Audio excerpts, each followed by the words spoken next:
And don't forget your tickets to the upcoming February 2023 British Shooting Show include car parking within the ticket price.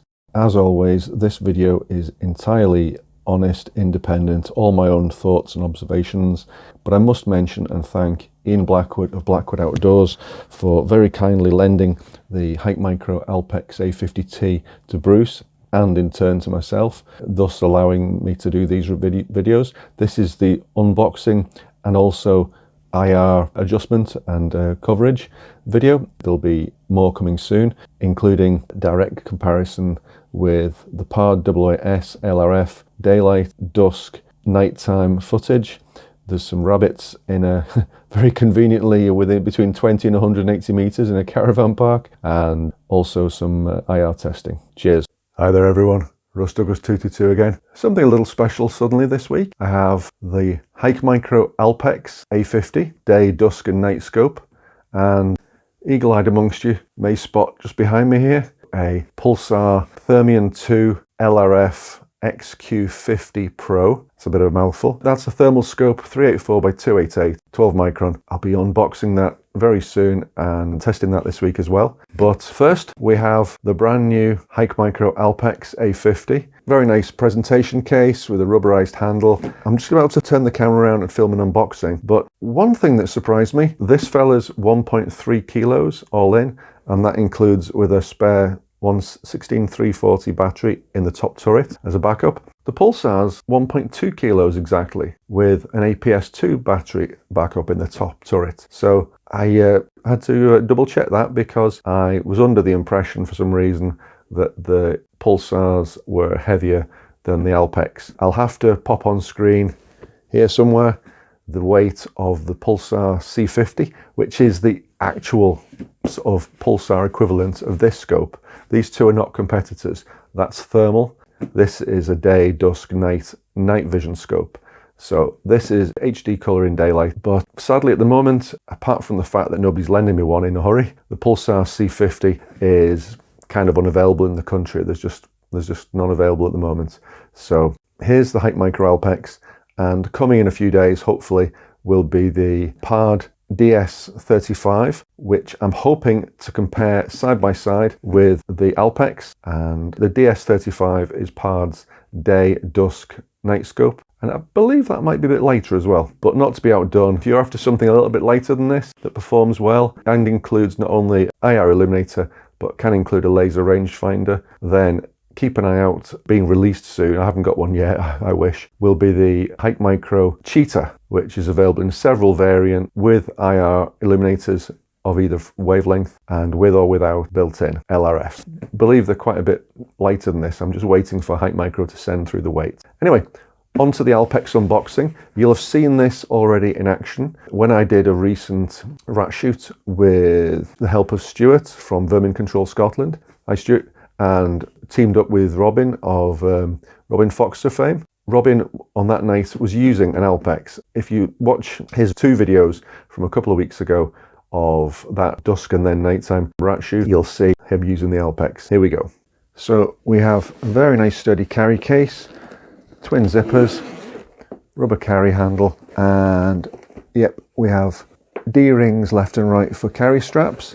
If I open this fella up, we have a central padded partition. We have the scope itself, which Bruce passed me fitted with two-piece QD mounts, and also you'll notice there's a coaster. This is commonly called a fishing coaster for fishing reels, and Bruce said, I'll need this because the Alpex's objective focus ring a little bit stiff. So we've then got a mesh compartment. If I unzip this, we have, in no particular order, we have a USB A to USB-C right-angled charging cable, and that's to go from your standard mobile phone charger or wall charger or your PC to power the dual charger, and this is for a pair of 18650 batteries. For the 850 nanometer infrared illuminator, and I believe 940 nanometers also available. I think this fella's LED, that's the part number. And rather nicely, this has what looks like a 25mm tube, and we have the outer collar. There's no slack in this, very well made. The outer collar is the focus, enlarges or narrows down, focuses the beam. And this inner collar with the red mark, that's the power controller, which is totally silent, and you just rotate that clockwise to bring the power on and then to raise it. So completely silent, no clicks, stepless, which is brilliant. Remove the tail cap to insert a single 18650 battery. Bruce passed it to me. It takes, that's for one of the 18650 batteries, and here's a pair of non-rechargeable 16340 batteries. I'll show you where those go in a minute. We have in this box a quick release for the IR torch, and this is quite a quirky looking design, quite asymmetric, and we have an adjustable QD clamp for the main ring, which is for the scope's 30mm body, and we've also got here a pair of Allen screws, and we have a ball socket for the IR torch to direct it. So this, with your scope body here, scope tube here, this can carry your IR torch to the left or right, up, upper left, upper right, wherever you want it. So very cool. And we also have the IR torch instruction booklet, which includes QR code to the online version, the quick start guide, and again on the back, QR codes to get to the full manual. We've got some stickies, some non-slip liners for the scope rings, and a cleaning cloth, and HIKMICRO thank you with compliment slip with some extra information. Brilliant. Right, for the scope itself, the scope's inverted in the package. Straight away you can tell that this is 1.3 kilos. It's a very solid piece of kit. Does feel very well engineered, but it's not a lightweight.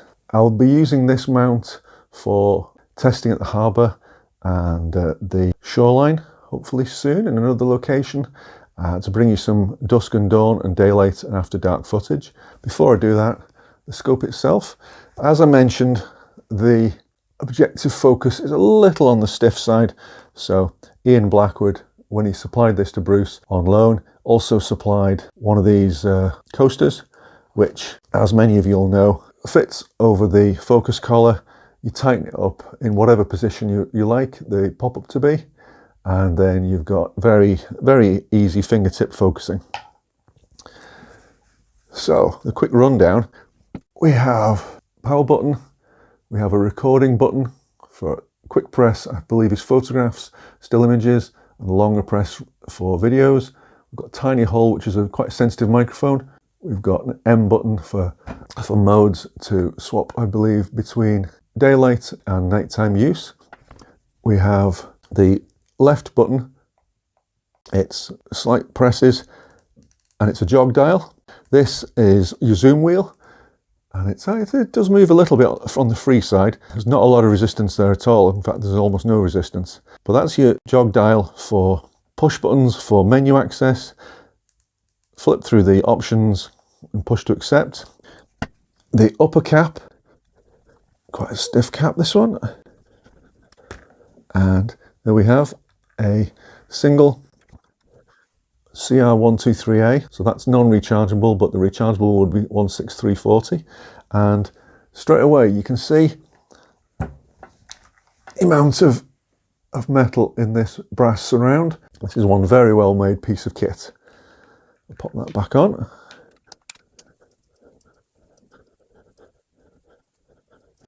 Through the right hand turret, what would normally be the windage turret, comes off quite easily. It's retained nicely with a synthetic cord, and that's your USB-C socket there for downloading, for data transfer, and to charge the onboard 18650 battery. Pop that back on, quite quickly to do. We've got a rear focus ring, which is nice and stiff for adjusting your diopter, your reticle focus. We've got a lens cap. There's no pop-out center in this one. Okay, so that's your quick rundown. I'll shortly get recording some imagery through it, and I'll also set up the camera and take you through the menus. So I've popped the scope onto mini Brucey bonus plate via a pair of QD Picatinny mounts. These have torque screws in the top, and they're quite low. I used, I think it was 4 2p pieces to help me level this up. I'm not joking, there's the 4 2p pieces I used. So the reticle should be fairly orthogonal in the viewfinder once I've got this rifle mounted, but for the time being I'll be doing initial testing on this plate on a tripod. Here we have the one-piece HIKMICRO QD mount, which is quite novel. You basically flip that into there and flip it over, and that will be locked once it's the right tension, and it's around the 30mm body of the Alpex main tube. Open it up, lift it off. I'm going to put it this way, feed it underneath,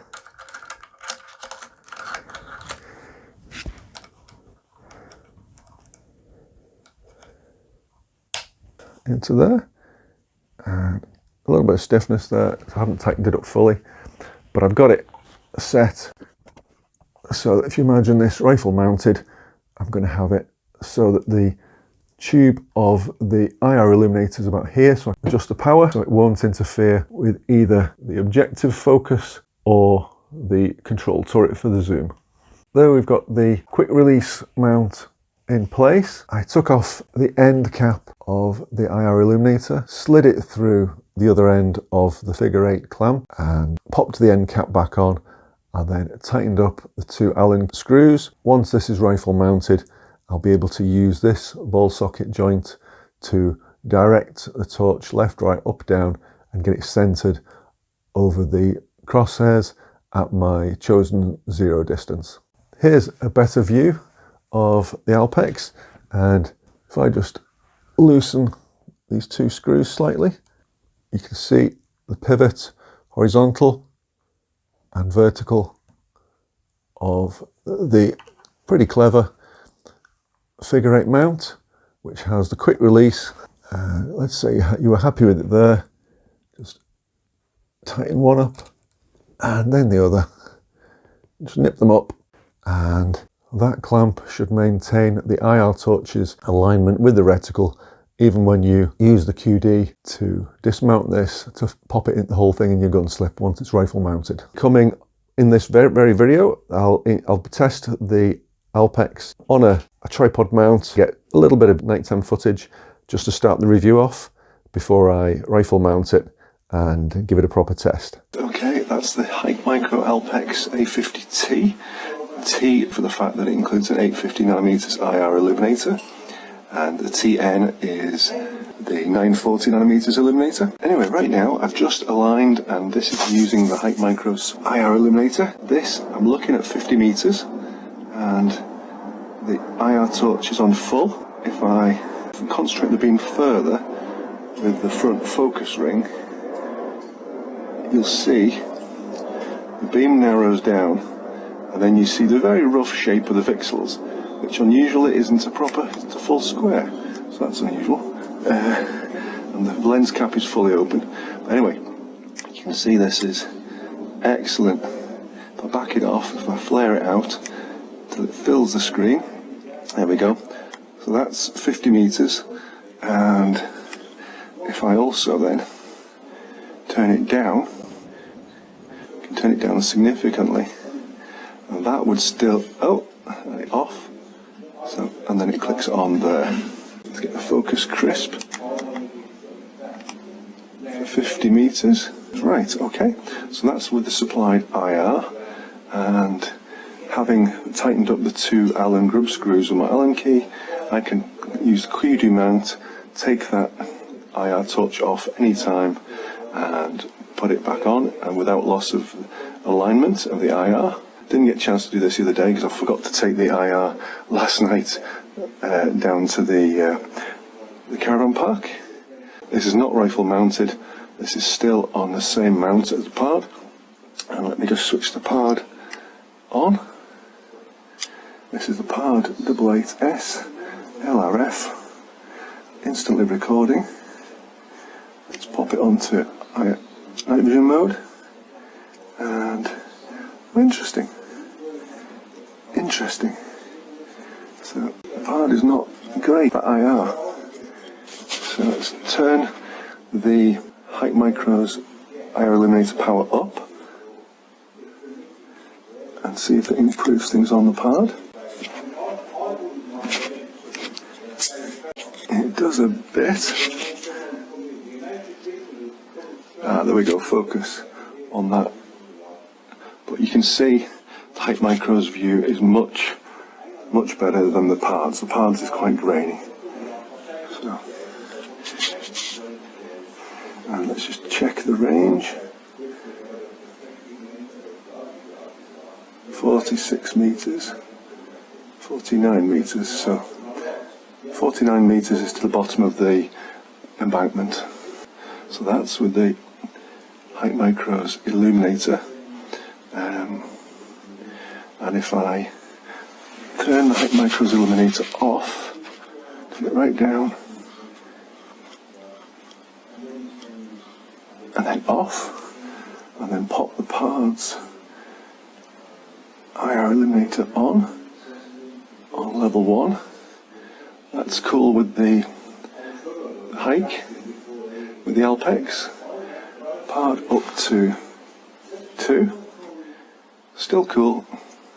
Up to 3, still cool. And let's just zoom the PARD in. Oh no, that's too grainy. So leave the PARD zoomed out. Oh, and another exercise. I'll just take the hike from base mag of 3.5, put it to 2 times, so that's 7 mag, and that you can now compare it to the view through the PARD. And yeah, fine-tune the focus of the PARD on that fence post. You can see all the blades of grass, and it is also a nice HD image. It's just a different image, slightly different look to it. The PARD does look very good actually. So that's an exercise I wanted to do tonight. It's 6:30. It's 2.5 hours after sunset, 2 hours after it got dark, and yeah, I like the image of both of them. If I back off the Alpex to base mag, that's a nice zoomed out image. And if I take the Alpex, zoom it in 2 times and then 4 times, which is 12 mag, you can see it's getting a bit grainy there. And this is still using the PARD's illuminator. I'll pop the PARD's illuminator back to 1.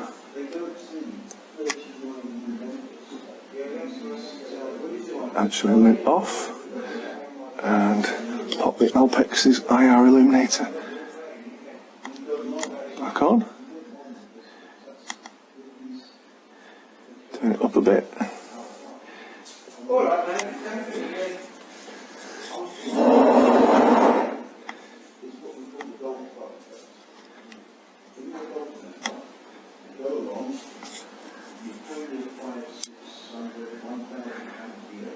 Back off to 2 mag. Back to 1 mag. Let's take it over to the fence post. Cool. Oh, and before I forget, I'll switch the PARD off. So this is well after dark. But there is some light provided by the floodlights over on the hand. I put the Alpex back onto day mode, and you can see quite vivid, almost, well, slightly over vivid green grass. So Hopefully there's a definite breeze blowing in now, but hopefully the Alpex's microphone is picking me up okay. Actually, I'll just record for a few more seconds on the PARD to show how it looks without any IR on. So it's a slight green there, but Alpex is a different league. Okay. Right, PARD going off, and Alpex is going off too. Don't forget to keep an eye on the UK Night Vision forum and also the Airgun forum Night Vision section. You'll see me on both of those. Links are in the video description below. Lots more to come. Please like, subscribe and ring the bell so YouTube can keep you notified of my upcoming videos. As you've seen, I've got a top thermal scope coming and also the brand new PARD DS35s coming as well. Thanks for watching. Take care all. Happy shooting. And the second part of this video will be my compilation of footage recorded late afternoon, dusk, and then after dark in a trailer park with some rabbits, obligingly from close range to over 100 meters. And I'll get that online ASAP. And as you can see, there are several other videos queued up, sort of vying for getting completed next. Thanks for watching. Cheers.